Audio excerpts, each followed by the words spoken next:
విశ్వాసం అంటే ఏంటి? హృదయంలో నమ్మడమే కాదు, విశ్వాసానికి తగినట్లుగా క్రియలు చేయాలి. నేను ఇంజనీరింగ్ చదువుతున్నప్పుడు ఫైనల్ ఇయర్లో ఉన్నాను. క్యాంపస్ ఎలక్షన్కి కొన్ని కంపెనీస్ వస్తున్నాయని ఆ లిస్ట్ ఆఫ్ కంపెనీస్ అన్నీ పెట్టారు. ఫస్ట్ కంపెనీ నా డ్రీమ్ కంపెనీ.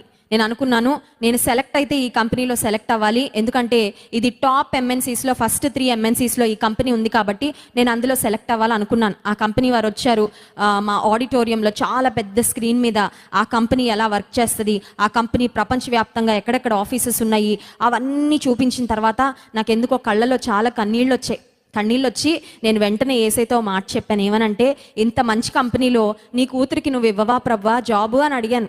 నేను నీ బిడ్డను కదా, నాకు ఇవ్వవా నువ్వు? నీ కుమార్తె నేను, నీ కూతురిని నేను, నాకు ఇవ్వవా నువ్వు అని దేవుని సన్నిధిలో అడిగాను.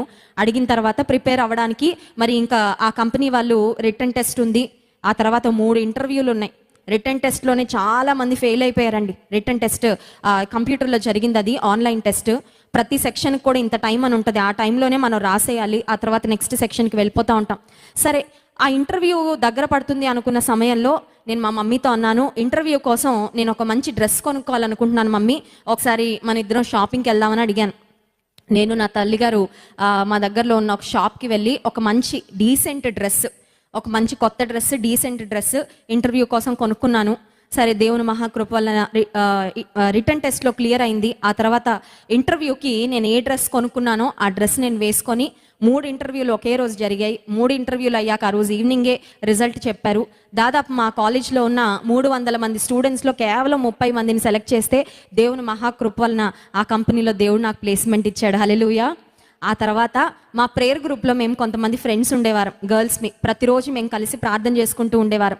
సో నా స్నేహితులందరితో నేను సాక్ష్యం పంచుకుంటున్నాను. ఏమనంటే, నేను ఇంటర్వ్యూ కోసం సిద్ధపడడానికి ఒక డ్రెస్ కొనుక్కున్నాను, ఆ డ్రెస్లో నేను ఇంటర్వ్యూ అటెండ్ అవ్వాలని అని చెప్తూ ఉంటే మా ఫ్రెండ్ అనింది, నీకు చాలా ఫెయిత్ ఉంది బ్లెస్సీ అనింది. నేను అన్నాను, అందులో ఫెయిత్ ఏముంది, నీకు అందులో ఏం ఫెయిత్ కనబడుతుంది అని అడిగితే మా ఫ్రెండ్ అనింది, నేను ఇంటర్వ్యూల కోసం 3 డ్రెస్సులు కొనుక్కున్నానని చెప్పింది. అంటే ఒక కంపెనీలో రాపోతే ఇంకో కంపెనీలో, ఇంకో కంపెనీలో రాపోతే ఇంకో కంపెనీలో అని 3 డ్రెస్సులు కొనుక్కున్నాను నేను.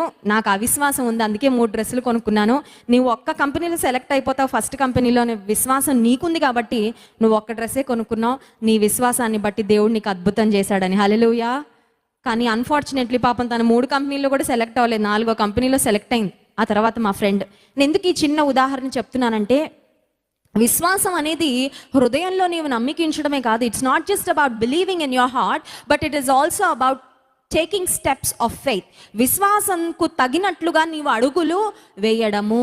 విశ్వాసం అంటే హృదయంలో నమ్మడమే కాదు, విశ్వాసం అంటే నీ మనసులో ఒక నిశ్చయత కలిగి ఉండడమే కాదు, కానీ విశ్వాసానికి తగినట్లుగా నువ్వు అడుగులు వేయాలి. అబ్రహాము, నువ్వు నీ తండ్రి ఇంటిని, నీ స్వజనాన్ని, నీ బంధువులు విడిచిపెట్టి నేను చూపించే దేశానికి వెళ్ళు అంటే అబ్రహాం లేచి, నాకు విశ్వాసం ఉంది నాయన, కానీ నేను ఇక్కడే కూర్చుంటానంటే అబ్రహాముకి నిజంగా విశ్వాసం ఉన్నట్లా లేనట్లే.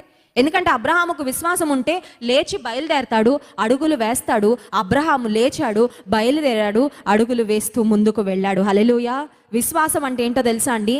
Stepping in to the unknown with a confidence that you have a God who is in control of everything. విశ్వాసం అంటే నీకు ఎరుగని దానిలోకి, నీకు ఎరుగని పరిస్థితుల్లోనికి, నీకు ఎరుగని స్థితిగతుల్లోనికి అన్నీ తెలిసిన, అన్నీ తన స్వాధీనంలో ఉంచుకున్న దేవుణ్ణి కలిగి ధైర్యంగా అడుగులు వేయుట. హల్లెలూయా. నాకు రేపేం జరుగుతుందో తెలీదు, రేపు భవిష్యత్తు ఎలా ఉంటుందో మనకి ఎవ్వరికీ తెలియదు, కానీ ఒకటి తెలుసు, అదేంటంటే నా జీవితము, మీ జీవితము, మన జీవితము మన దేవుని చేతిలో ఉంది. ప్రపంచం ఆయన చేతిలో ఉంది, ప్రపంచాన్ని చక్కగా నడిపిస్తున్నాడు. నువ్వు నేను కూడా ఆయన చేతిలోనే ఉన్నాం. ఇక మనం భయపడాల్సిన అవసరం ఏంటి?